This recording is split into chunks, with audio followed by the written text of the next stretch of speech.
Huwag kayong mabalisa. Ito yung ipinapahayag ni Jesus para sa ating mga mananampalataya. Well, sabi nga po natin,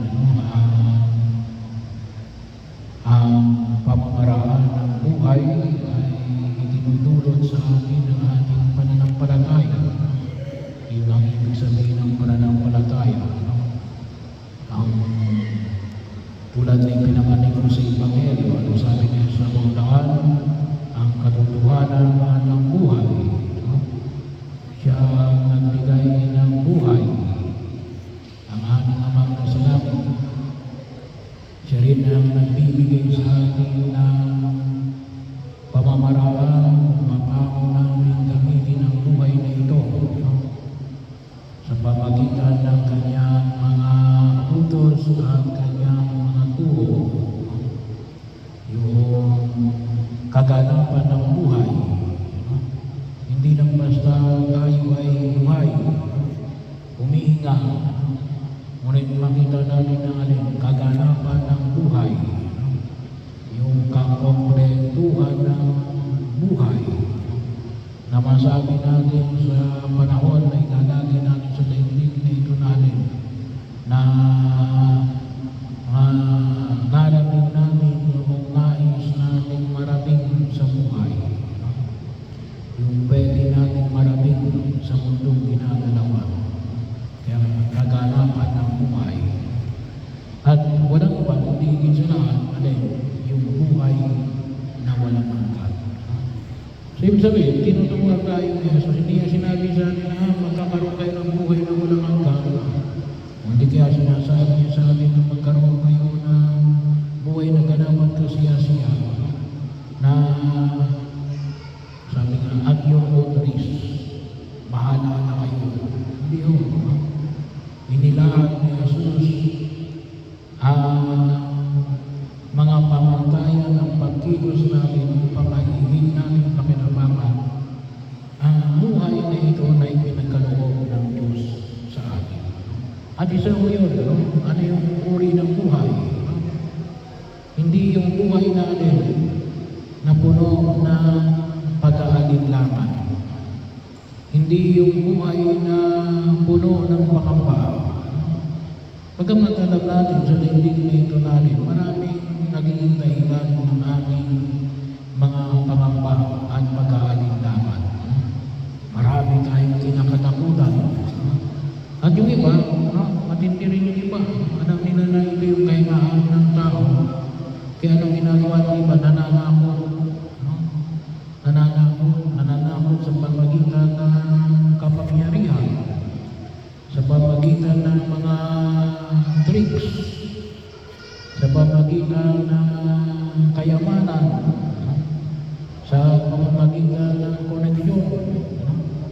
Kaya kung makikita natin, ginagamit yan ng ibang tao na manakot, marali, manipula ang kaniyang kapwa-tao.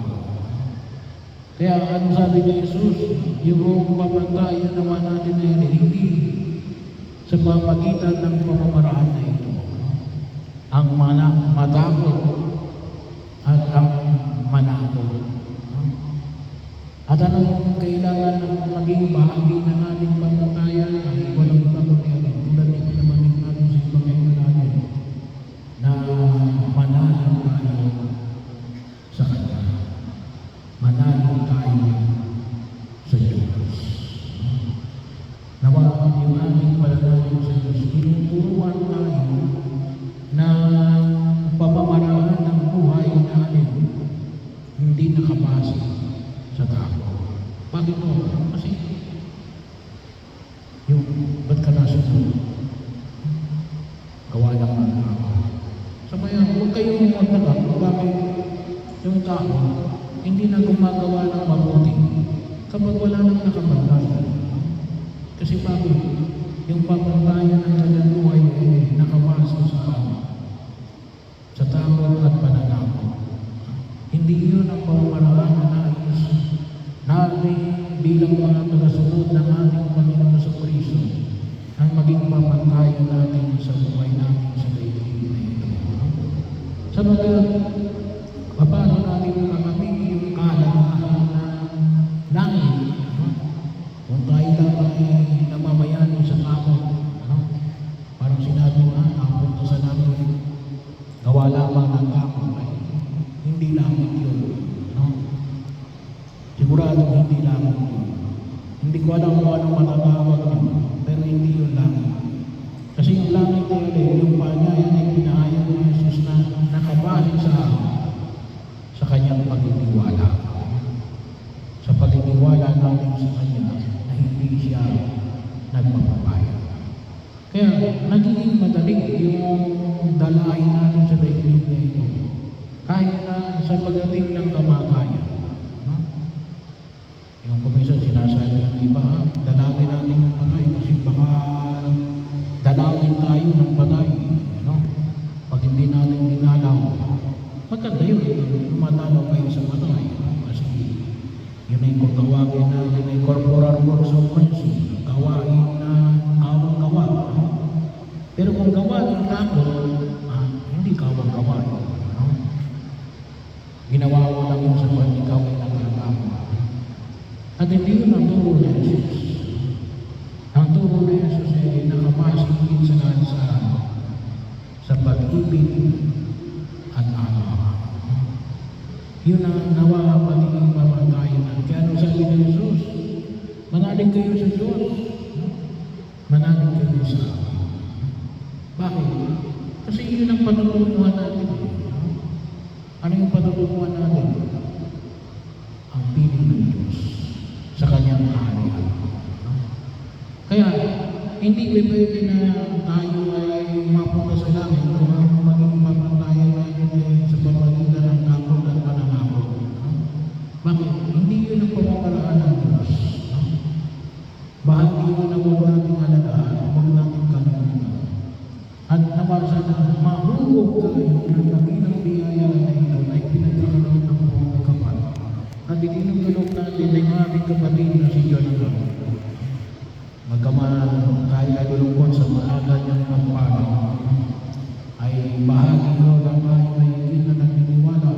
Sabi na namin, yung buhay na nasa daigdig na ito ay isang buhay na misteryoso. Bahagi ko, hindi natin alam kung kailan, paano at saan. Kahit mga manghula, hindi nila alam kung kailan sila mamamatay. Yung pong mga religyoso, makita mo natin na hindi nila nakita natin ito yung langit. Yung langit natin, hindi yung nagsisimula sa kababayan. Yung langit na yun nagsisimula sa daigdig na ito. At yun ay pinagkaloob sa atin mula nung tayo ay bininyagan. Ibinigay na sa atin ang langit bilang mga binyagan. Ano lang kailangan natin? Magtiwala tayo sa Diyos na ito ay patuloy natin maingala. Kaya yung mga itinuturo na sa gusto yung sa pamagitan ng mga sakramento na bahagi yung kumpil, yung pagdiriwang ng misa, yung pangungumpisal, yung magpakasal, yung mga mag-asawa sa simbahan, ang magpapahid ng langis, ay yun ay pangalaga natin na nais ng Diyos na patuloy tayong gabayan to sustain para panatilihin tayo lumalaban sa hamon ng panahon na ito bilang mga tagasunod ng ating Panginoong Jesucristo. At itinutulog natin na naman ay si Jonathan ay nagsumikap na ito ay kanyang napahalagaan.